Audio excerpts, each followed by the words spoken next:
Related to that, an emergency meeting of the East African Community Heads of State slated for Wednesday is yet another step to prevent a war from erupting between the Democratic Republic of Congo and Rwanda after DRC accused Rwanda of funding and supporting M23 rebels who have launched an offensive in Congo's city of Goma.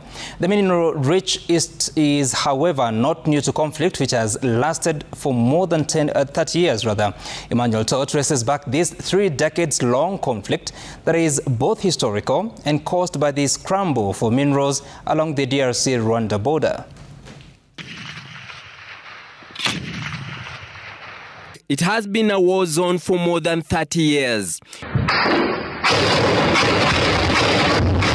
Tuesday's heavy exchange of fire between the Congolese army, the Forces Armées de la République du Congo, and the M23 militia reportedly left at least 17 dead, with several embassies, including Kenya's, attacked, looted and destroyed.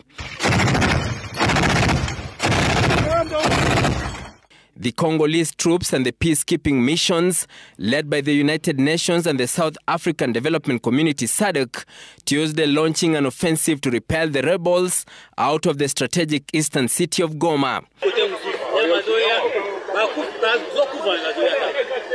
M23 had on Sunday declared they had taken over control of the city after a rapid insurgence, forcing thousands to flee for their safety.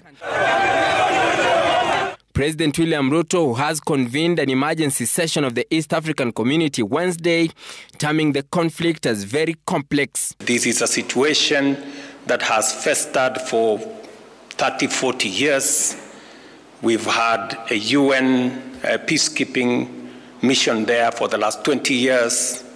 We've had forces from the East African Community in and out. We've had forces from SADC in and maybe out.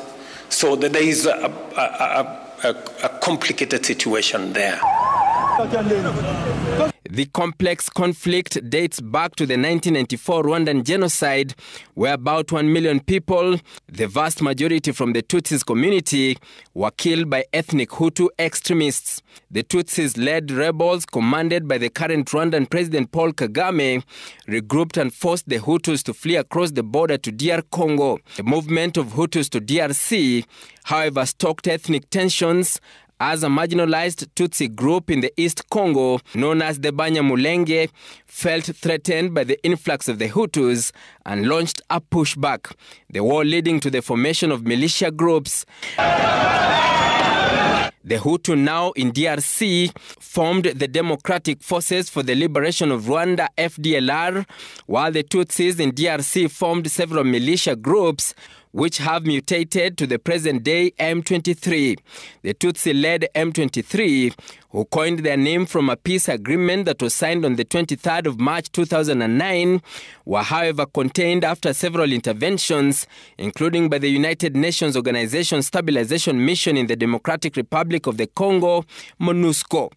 Part of the ceasefire deal was that the rebels were allowed to join the Congolese military FARDC.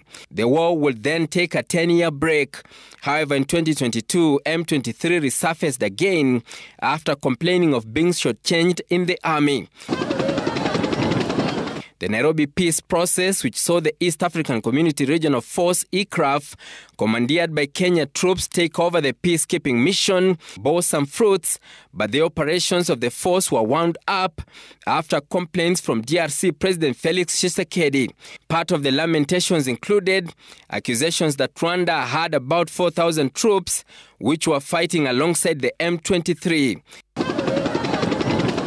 The force then handed over its mandate to the South African Development Community troops, who have been in Goma alongside other forces until this latest outburst of violence.